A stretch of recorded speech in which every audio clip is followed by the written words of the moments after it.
Good morning, students. So today we are going to start our in-text question answers of chapter 3rd. So first question we have of page number 32 that in a reaction 5.3 gram of sodium carbonate reacted with 6 gram of ethanoic acid. 5.3 gram sodium carbonate है जो कि react करता है ethanoic acid में, वो भी 6 ग्राम के साथ में.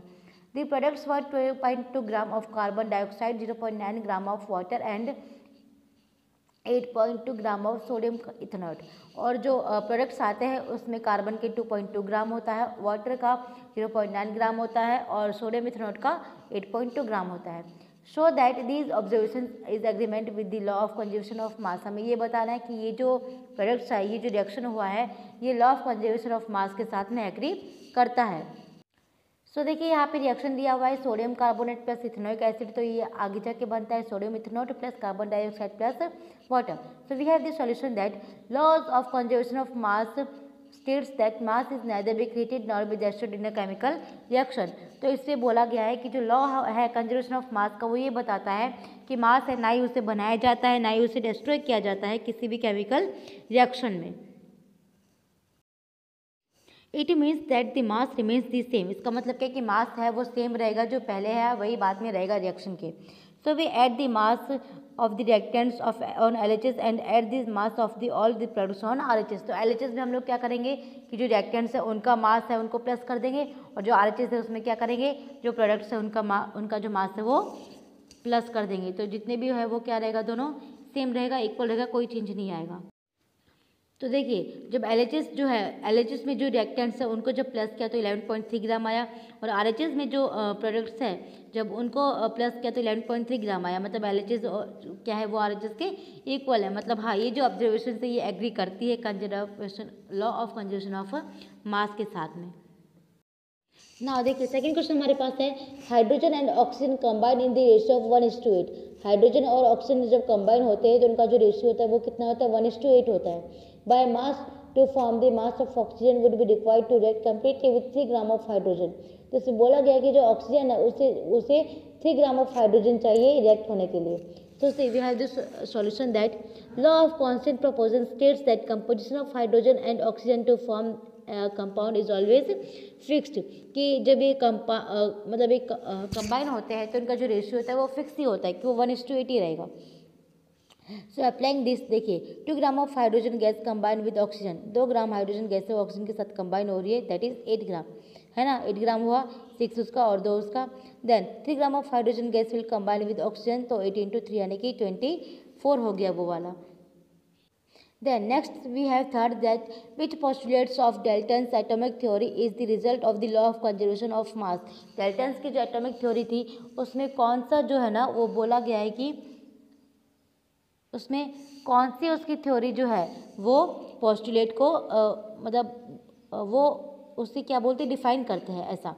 तो हमारे पास सॉल्यूशन है देखिए कि following postulates of Dalton's theory in the result of the law of conservation of मास. इसमें क्या बोला गया कि डेल्टन्स की थ्योरी है वो बताती है, एक पोस्टुलेट है जिसमें बोला गया है कि atoms are individual particles which can not be created और destroyed in a chemical reaction. इसमें बोला गया है कि जो एटम्स है वो बहुत ही छोटे पार्टिकल्स जिससे ना ही बनाया जा सकता है और ना ही डिस्ट्रॉय किया जा सकता है. The next question fourth we have over here that which postulates of Dalton's atomic theory and explain the law of definite proportions. के Dalton's के कौन सा एटॉमिक थ्योरी है जो लॉ ऑफ डिफाइनेट प्रोपोर्शन को एक्सप्लेन करती है.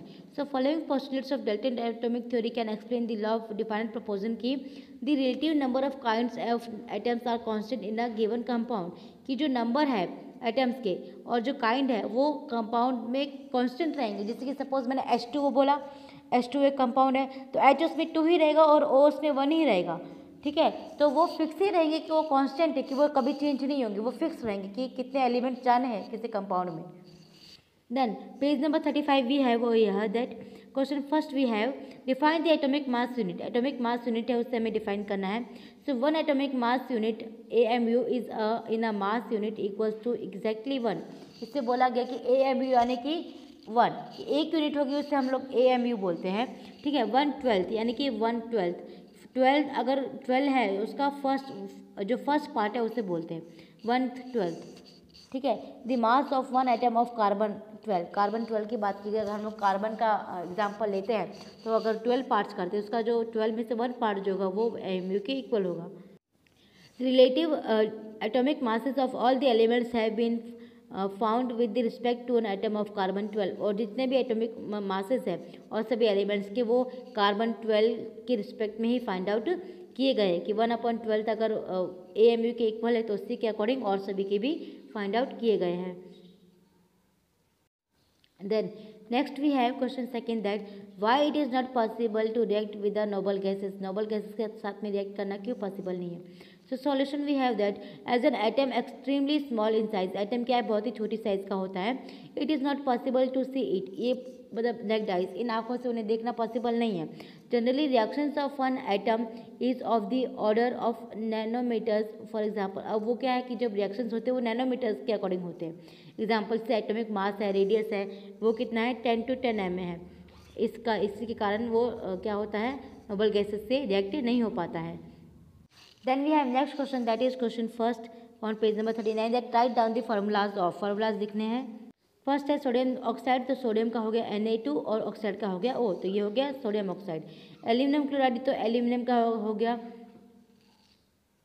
सॉरी यहाँ पे ये थोड़ा गलत हो गया है, यहाँ पे एल्यूमिनियम क्लोराइड है तो यहाँ एल्यूमिनियम क्लोराइड का यहाँ पे हो जाएगा Al2 और Cl, यहाँ पे NH4 की जगह Al आएगा। देन सोडियम सल्फेट है, उसका हो जाएगा N2SO4।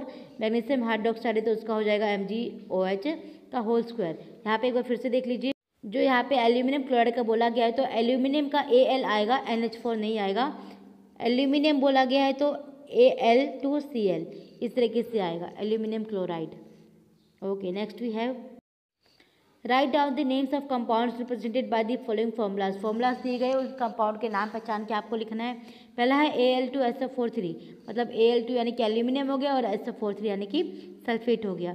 देन CaCl2 यानी कि कैल्शियम क्लोराइड, Ca कैल्शियम हो गया और Cl2 क्या हो गया, यहाँ पे क्लोराइड हो गया।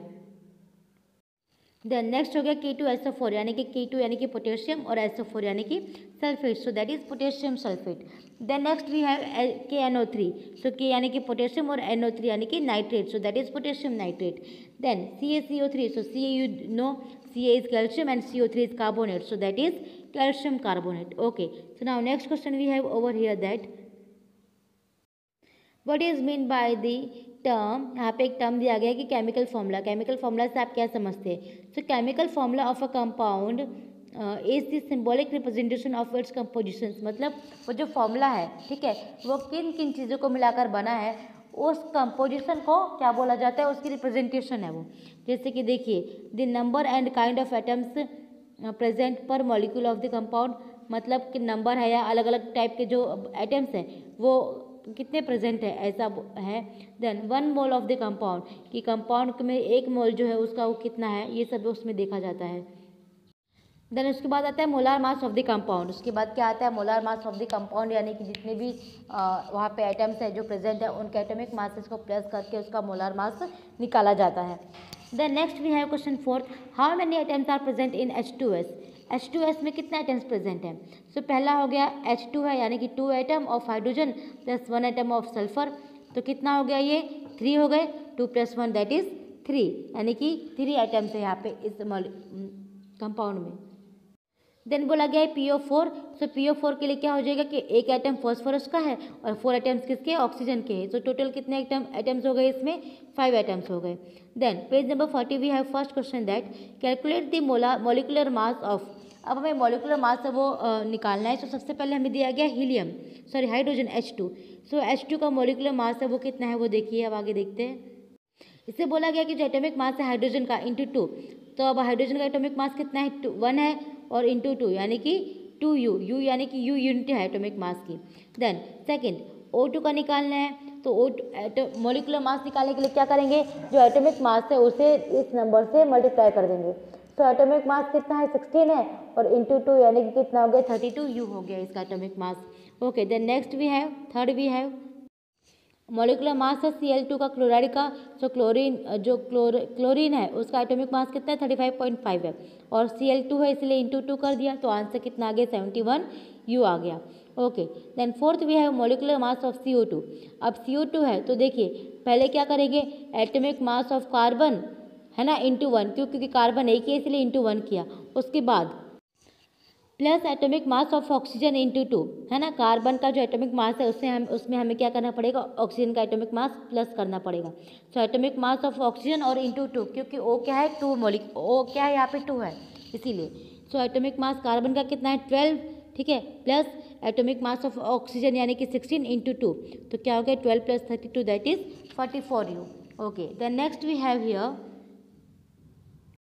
यहाँ पे बोला गया है कि CH4 यानी कि मीथेन, तो कार्बन एक ही है। सो atomic mass of carbon plus atomic mass of hydrogen into 4, क्योंकि हाइड्रोजन कितना है 4 है। सो 12 कार्बन का हो गया, 1 हाइड्रोजन का हो गया इंटू 4 दैट इज 12 + 4 यानी कि 16 U हो गया यहाँ पे ये। Then 6 we have C2H6, ethane है। अब यहाँ पे atomic mass of carbon into 2, क्योंकि कार्बन 2 है, then plus atomic mass of hydrogen, क्योंकि हाइड्रोजन इंटू 6, की हाइड्रोजन कितना है 6 है। तो देखिए 12 कार्बन का atomic mass into 2 plus 1 hydrogen का atomic mass into 6 that is 24 + 6 यानी कि कितना हो गया 30U1 हो गया। Okay, then next we have molecular mass of C2H4। अब C2H4 का निकालना है, तो atomic mass of carbon plus 2, ठीक है, then atomic mass of hydrogen into यहाँ पे कितना हो जाएगा 4 हो जाएगा, क्योंकि यहाँ पे 4 है। तो आंसर यहाँ पे कितना आ जाएगा, देखिए यहाँ पे जो हाइड्रोजन है वो 3 की जगह 4 से मल्टीप्लाई होगा। सो 14 + 4 कितना आ जाएगा 18 आंसर आ जाएगा यहाँ पे। Okay, then next we have here 8th we have NH3। So atomic mass of nitrogen into 1, क्योंकि नाइट्रोजन एक ही है, plus atomic mass of hydrogen into 3। अब आगे देखिए, तो एटॉमिक मास ऑफ नाइट्रोजन यानी कि 14 into 1 plus 1 into 3 that is 17U हो गया। देन 9th भी है, अब हमें CH3OH का निकालना है। सो atomic mass of carbon into 1 plus atomic mass of hydrogen into 3 plus atomic mass of oxygen into 1 plus atomic mass of hydrogen into 1। जैसे हर बार करते आए वैसे सबका अलग अलग कर देना है, कार्बन का, हाइड्रोजन का, ऑक्सीजन का, फिर हाइड्रोजन का। देन मल्टीप्लाई करके प्लस करने पर जो आंसर आता है वो कितना है 32U मोलिकुलर मास है ऑफ CH3OH का। Now next we have calculate the formula of this, हमें दिया गया इसके फॉर्मूले है वो निकालने। तो देखिए पहला दिया गया है कि ZnO, एटॉमिक मासेस भी आप लोग को गिवन है। तो अब फर्स्ट ZnO का क्या करेंगे, जिंक ऑक्साइड है तो एटॉमिक मास कितना है, जिंक का 65 है और ऑक्सीजन का कितना है 16 है, तो दोनों को प्लस किया तो कितना आ गया 81U आ गया। Then formal unit mass Na2O का निकालना है, तो उसके लिए क्या हो जाएगा देखिए, सोडियम है, सो 23 इंटू 2, ठीक है, क्योंकि Na2 है और ऑक्सीजन का कितना है 16 है और 1 है इसीलिए 1 हो गया। सो प्लस किया तो कितना आ गया 62U, यानी कि इसका जो फॉर्मूला यूनिट मास है वो कितना आ गया 62U आ गया। देन नेक्स्ट वी है formula unit mass of K2CO3। So potassium का एटॉमिक मास 39 है इंटू 2 प्लस कार्बन जो है उसका 12 है इंटू 1 प्लस ऑक्सीजन जो है उनका 16 है इंटू 3। सो मल्टीप्लाई करके प्लस किया तो आंसर कितना आ गया यहाँ पे 138U आ गया। Then next on page number 42 we have first question that if 1 mole of carbon atom weight, अगर 1 कार्बन का 1 मोल एटम का जो वेट है वो कितना 12 ग्राम है, so what is the mass, तो मास जो है उसका कितना होगा in grams of 1 atom of carbon, 1 atom का। सो देखिए 1 मोल कितना होता है कार्बन का, मतलब किसी भी एलिमेंट का 1 मोल कितना होता है 6.022 इंटू 10⁻23 होता है। Then next molar atomic mass कितना है 12 ग्राम है कार्बन का, तो हम लोग क्या करेंगे कि कितना कंटेन करता है वो, तो 1 मोल कितना करता है 12 ग्राम करता है, तो हम लोग क्या करेंगे 12/1 मोल यानी कि 6.022 इंटू 10⁻23, तो ये कितना हो गया 1.99 इंटू 10⁻23 ग्राम। मतलब अगर ये बोला जाता है कि कितना ग्राम कंटेन करता है तो दोनों को डिवाइड कर दो, आंसर आ जाएगा आपका। Okay, then next we have question second, which has more number of atomic gram of sodium or 100 grams of iron। हमें निकालना है कि किसमें ज़्यादा है एटम्स है। सो फर्स्ट वी हैव कि सोडियम का मास 23 ग्राम होता है, ठीक है, और तो 1 मोल कितना हो जाएगा 6.022 इंटू 10⁻23 एटम हो जाएगा। तो 23 है वो कितना कंटेन कर रहा है 1 मोल कंटेन कर रहा है, दोनों को मल्टीप्लाई कर दो तो आंसर आ जाएगा आपका। तो जी दोनों को मल्टीप्लाई किया तो हमारा आंसर कितना आ गया 2.618 into 10⁻23। Okay, then next we have by the above method और by formula we find number of atoms in 100 gram of Fe। इसी तरीके से हम लोग क्या करेंगे Fe में कितने नंबर ऑफ एटम्स है वो फाइंड आउट करेंगे। सो देखिए number of atoms of an element of a given mass. अब देखिए given mass upon gram atomic mass हो गया 100 ग्राम जो दिया हुआ है into Avogadro's number. So given mass कितना दिया गया 100 ग्राम अपॉन 56 ग्राम जो एटॉमिक मास है वो उसका, और इंटू एवोगैड्रो नंबर यानी कि 6.022 इंटू 10⁻23। तो अब इन दोनों तो 100 ग्राम और 56 को डिवाइड करके जो आंसर आया उससे हमने क्या कर दिया 6.022 इंटू 10⁻23 से क्या कर दिया मल्टीप्लाई कर दिया। तो जो आंसर आया वो क्या हो गया 1.075 इंटू 10⁻23 आइटम्स Fe के अंदर है ऐसा। Hence 100 gram of sodium has more items as compared to 100 gram of iron. तो सोडियम जो 100 ग्राम है उसमें उसके पास ज़्यादा आइटम्स है 100 ग्राम Fe से आयरन से। तो यहाँ पे ये इन टेक्स्ट क्वेश्चन हमारे यहीं पे ख़त्म होते हैं। नेक्स्ट जो वीडियो होगी उसमें हम लोग क्या करेंगे एक्सरसाइज क्वेश्चन आंसर्स करेंगे। Till then thank you.